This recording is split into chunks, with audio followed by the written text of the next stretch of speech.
Actually, it is a little too hot for all these layers. Happy New Year, everybody.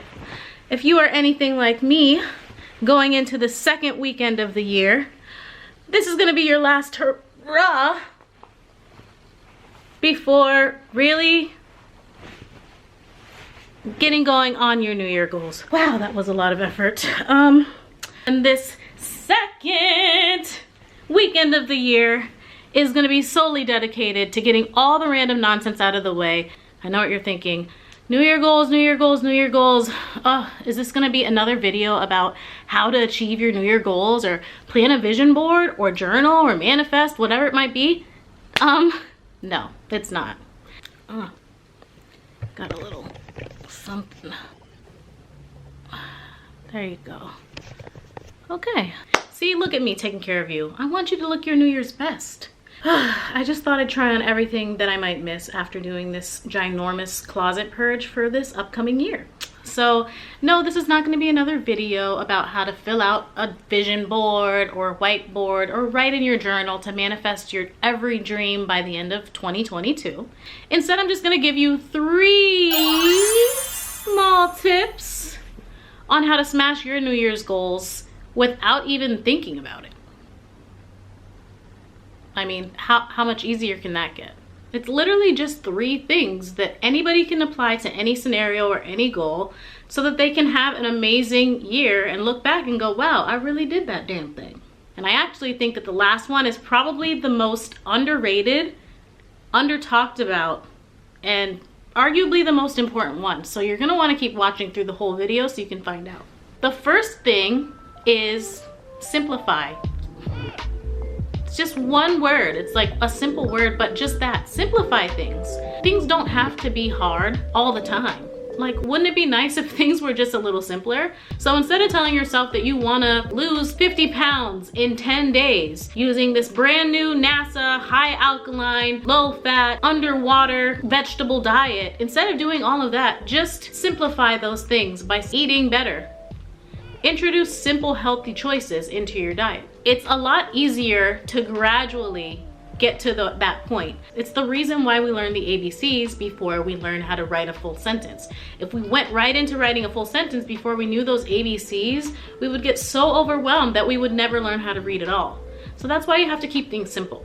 So a couple of tips for fitness would be start being more active. And it doesn't have to be doing 2-a-day workouts, lifting 500 pounds when you've never done that before. It can be something as simple as parking far away when you get to the store, or walking up the stairs, making sure that you get your steps in, walking for 30 minutes. You know, walking is actually a surprisingly great workout, and it's very easy to maintain.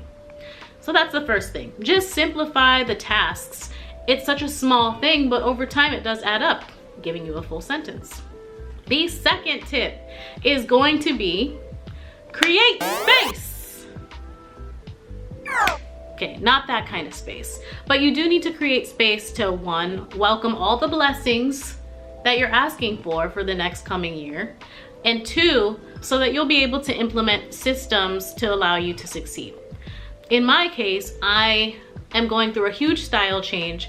I don't know what's going on, but I don't really like any of my clothes. Or in the past, what I would have done is just gone to the store, had a shopping spree, bought a bunch of new clothes, put it in the closet, and let that be that. All I've done in that case is just add more and more clutter to the closet. I haven't created any space for anything new.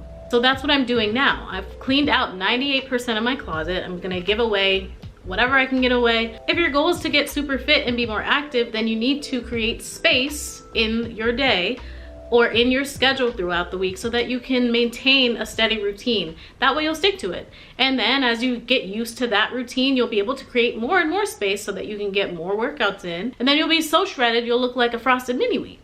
The last thing, it is going to be a manifestation technique, but I don't think it's one of the ones you've thought. It's not journaling, it's not creating a vision board or a whiteboard.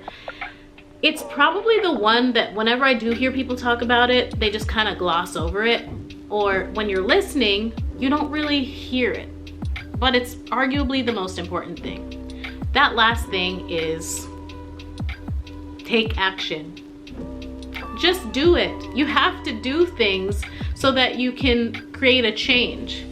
Unless you're just one of those really incredibly lucky people who can write something in a journal and it'll materialize into your lap, that's amazing.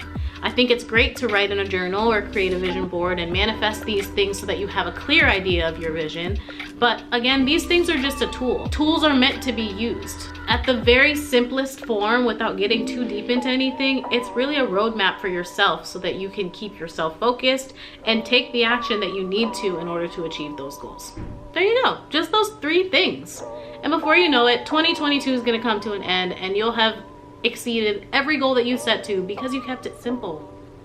You created space and you did something. It might seem oversimplified and maybe you've heard these things so many times, but the reason why you hear it a lot is because it's true, because that's what people are doing. So actually hear the message, simplify your life, create the space for those things, and then do something so that way you don't get overwhelmed and then look down when the ball's about to drop and you feel like you haven't done anything. Speaking of doing things, I've got to get going because I got to get these things in boxes and get down to Goodwill.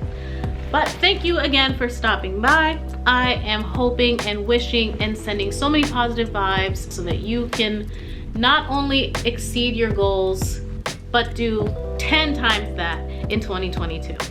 I'll see you guys in the next video.